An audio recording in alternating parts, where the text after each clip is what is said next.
Hi friends, అందరికీ నమస్కారము. ఈ వీడియోని చూసి ఒక చిన్న లైక్ చేయండి, సబ్స్క్రైబ్ చేయండి, వీలైతే నలుగురికి షేర్ చేయండి. ముందుగా వీడియోలోకి వెళ్ళిపోదాం. ఇందులో కరెంట్ అఫైర్స్ గురించి ఈరోజు కరెంట్ అఫైర్స్.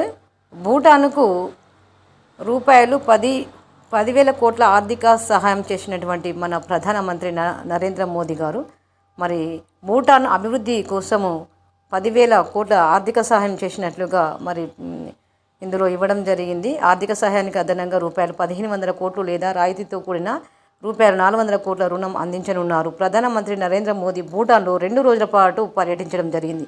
అక్కడ పర్యటించిన తర్వాత అంటే భూటాన్ అభివృద్ధి చెందాలనే ఉద్దేశంతో మరి 10,000 కోట్ల రూపాయల ఆర్థిక సహాయం అయితే చేయడం జరిగింది. ఇది 13వ పంచవర్ష ప్రణాళిక భారీ ఆర్థిక సహాయం అని ప్రకటించడం జరిగింది నరేంద్ర మోదీ గారు.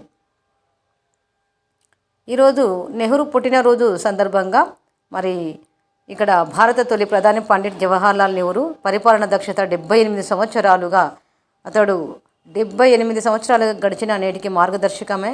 పవిత్ర రాజ్యాంగాన్ని గౌరవిస్తూ ప్రజాస్వామ్యం కోసం పరితపించినటువంటి ఆయన ప్రపంచానికి ఆదర్శంగా నిలిచారు.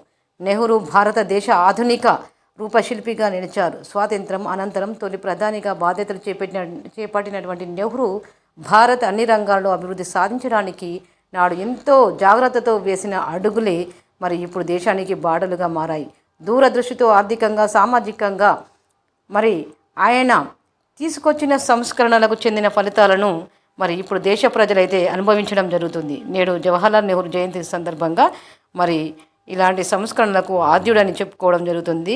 నెహ్రూ గారు 78 సంవత్సరాలు మరి ఈ రోజు నాటికి గడిచాయి కాబట్టి నేటికి కూడా మరి అతనిని మనం ఆదర్శంగా ఒక గైడర్గా తీసుకోవడం అయితే జరుగుతుంది. ఓకే ఫ్రెండ్స్, ఈ వీడియో కనుక నచ్చినట్లయితే లైక్ చేయండి, సబ్స్క్రైబ్ చేయండి, వీలైతే నలుగురికి షేర్ చేయండి, కామెంట్ పెట్టండి.